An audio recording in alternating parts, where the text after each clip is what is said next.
Hello, fellow travelers, and welcome to the Hard Light Network. Alright guys, so at this point, you know how it works. I'm traveling the multiverse, and I noticed this trend of women, girls, she, hers, and femfolk talking about having jobs and paying bills.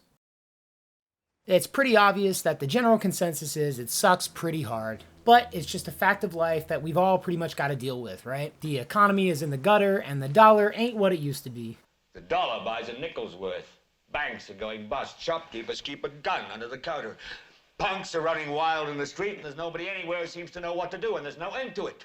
Anyway, in that regard, the very first video that most of us probably saw is this one right here. We both have good jobs. I'm a nurse. I'm a registered nurse. I work full-time. He works full-time. We just got paid this past Friday, right? We paid the mortgage. Bought some groceries. Put some gas in the car. And guys, it is Tuesday. And we have like $200 or $300 to last us until next Friday. Like, we don't live in a big house. We live in a little ranch. It's 1,100 square feet, 3 bedrooms, 1 bath, us and our 2 kids. This isn't how it's supposed to be. Growing up we were told, go to college, get a degree, work to support your family. Here we are. Did that. Now what? I'm going to be the last person to belittle someone who's having a hard time out in the workplace, but that's not really what this is about. All I want to do is kind of objectively go through what she's talking about and see if it's really as bad as she's acting right now. Are these tears really warranted? And I gotta say, just from a cursory observation, I don't think so. The first thing that stuck out to me was that she said all of her bills were paid, that they put gas in the car, and they bought groceries already, leaving them with $200 to $300 left for the next 2 weeks, essentially. And to tell you the truth, that sounds pretty good to me. Look, I already know that I'm gonna get some pushback in the comments for these opinions, but just to clarify, I am a single income father with a wife and 3 kids, and I make it work. And my house is smaller than hers, although not by much, just 1 room. I mean, she's literally crying, saying that they were taught to go to school, get good jobs, and to take care of their family, and it sounds like she's doing exactly that. And if she's paying a mortgage and not rent, then that means she owns the house that she's in.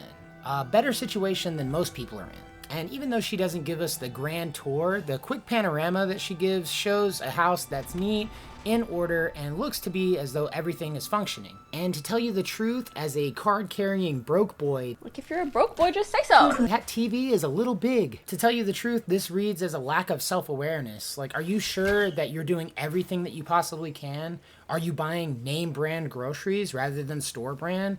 Why do you feel like you're above making those sorts of sacrifices? And if she already is making those types of cutbacks, then why is she broke when she's a registered nurse and her husband also has a good job? Like I said at the beginning, I don't want to come across as callous, but I see this sort of mentality all the time, where people will have expensive cars, expensive phones, expensive lifestyles, and then they act like they're entitled to that level of luxury. But you aren't. It's just wild to see this woman crying like she's completely destitute, even though you can look at the video and tell that's not true. Look, we all want more, and I'm constantly working just to maintain the bare minimum. I mean, feel free to correct me if I'm wrong, but it just doesn't look like this suburban mom has it as hard as she thinks. She says that it's not supposed to be this way, but I'd be interested to see what level of lifestyle she thinks she's entitled to with the amount of work she puts in. It's one thing for her to say, I don't have enough, this is really hard, but like, how is it supposed to be?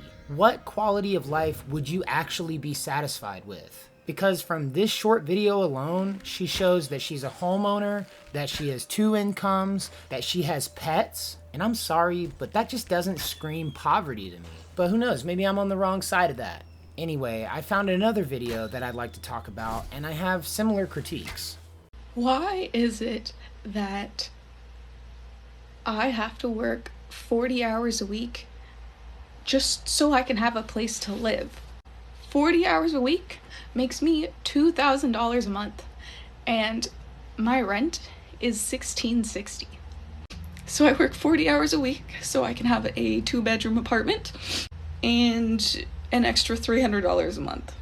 Like, it doesn't cover my phone, internet, food, you know? So not only do I not have any extra money, but just working makes me so exhausted that I don't have time either. Like, I get off work at 5:30, come home, and I'm just so tired. I'm so tired that, like, anything that I need to do outside of work, I then just push off to, like, the weekend. And I'm like, I'm just too tired to do this after work. I'll wait until Saturday. So then I end up with so much to do on the weekend that ends up having to be split into 2 days. So I have to do stuff on both Saturday and Sunday. So then I don't get a day off. I don't get a day to relax. I don't get to decompress. So it is really like working 7 days a week, constantly.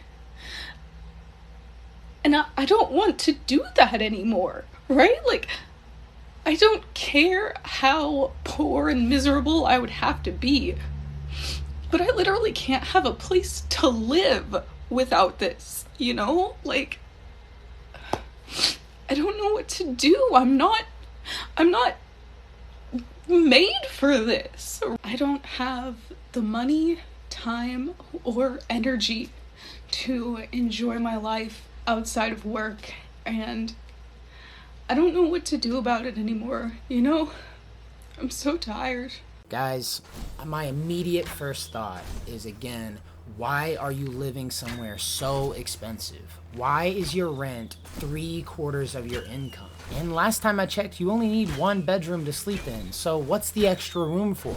It seems to me like she has a couple of options here, and it doesn't feel like she's considered them seriously. She can either move somewhere cheaper and find a different job that pays better, or maybe she should work more than 40 hours a week. She says that the $300 she has left over after paying for her rent isn't enough to cover her phone bill, but my immediate question is, why is your phone bill $300? Something isn't adding up here. And again, none of this is to say that it isn't hard. It is. It sucks. Having to pay bills, having to make rent, having to go to work, that sucks. But there are alternatives. You don't exactly have to live alone. You could have a roommate and split the bill. This other thing she says about not having enough time or energy outside of work to do her basic chores or whatever it is that she needs to do doesn't really find purchase with me either. Why not do the bare minimum each day outside of work? If you get off work at 5:30 and assuming it takes you an hour to get home, you're home at 6:30, and what are you doing for the rest of the evening? You're really saying that between 6:30 to 8:30 at night, you're too tired to do the dishes, sweep the floor, or do your laundry? Again, bro, it just doesn't track. Maybe it's my type A personality, maybe it's my internalized boomerism, but I don't believe you don't have enough time outside of work to do your chores. You know, you can check out this girl's TikTok at supposedly a system, and after doing a little bit of digging, it seems like she has this problem where she needs to vent all of her personal issues online to her TikTok audience. She's got the whole parasocial use your audience as a sort of pseudo-therapy mentality. And I don't want to be alarmist or anything, but some of the statements she makes sound vaguely self-delete-y, if you catch my drift. But I don't want to be unfair or come across like I'm picking on these women, because I'm genuinely not. But for context, this isn't a situation unique to them, and they aren't the only ones going through these hard times. Anyone and everyone who is out of their parents' house trying to make it on their own is going through the exact same struggle. And while I can empathize with that, my empathy is not overriding my common sense. I mean, just for context, look at how this guy deals with the exact same stress. I work 55 hours a week, and I come home, and she never fails me. My little angel is there waiting for me before I even have a chance to pull in to the garage. I want to show you guys this.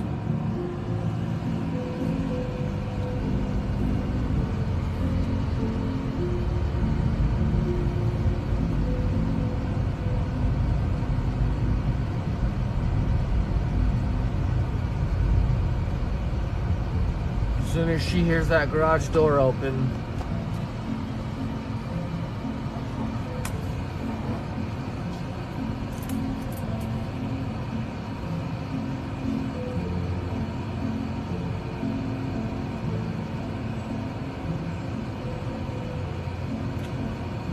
guys see that? That's the reason why I don't give up. That I can't give up. Because I have people who love me and who care about me. Sorry about that, guys. I didn't mean to do that. Look at that. This is what I come home to every single day. Hi, beautiful. Hi. I love you. Love you too. If that doesn't draw the distinction for you, then I don't know what will. 55 hours a week, 60 hours more than either one of these other two women. And those are tears of joy. He's not complaining about the size of his house. He's not complaining about the amount of money in his bank. He's getting up and doing it every single day for the people that matter most. So I really gotta ask, out of all of these people, who do you want to be? But that's gonna do it for this video, guys. And I mean, let me know how you think in the comments. Am I wrong? Do you think I'm being too mean about these women and their situation? Do you think the system is a scam? Do you deal with similar struggles in your life? Either way, I hope you enjoyed the video, and we'll see you in the next one. Thank you guys for watching. If you liked the video, leave a like, and until next time, love you guys, safe travels.